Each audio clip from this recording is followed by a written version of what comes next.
I peeked inside the room and found them kissing.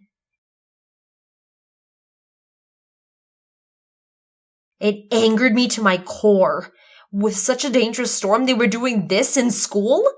My hatred for Rachel was too much now. I slammed the door open and caught them red-handed. Jason was surprised, but Rachel looked happy after seeing my misery.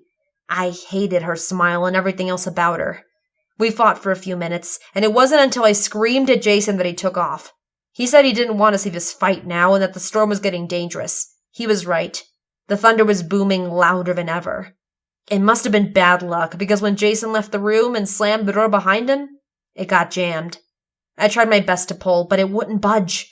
After a few minutes, Rachel tried too, and there was no difference. We were locked and there was no signal on our cell phones to call anyone.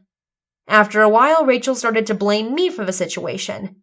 Oh, her nerves. I screamed and explained how we wouldn't be in the situation if she hadn't decided to make out with my boyfriend. It was all a mess, and we started to pull each other's hair, and the fight and screaming just kept getting more and more intense every moment. Rachel punched me on the liver and I fell down. She threw my cell phone on a window above the door. Yes, she could have used something else, but no, she had to use my phone. While I lay on the ground, I stared as she stepped on a table and was about to get out, leaving me stuck here all alone. But that's when I say justice. She slipped and fell, bruising her ankle. She lay on the floor, now screaming and crying, while my pain had reduced. This time, I started to climb out of the window, and I stared at Rachel as she lay on the floor with teary eyes.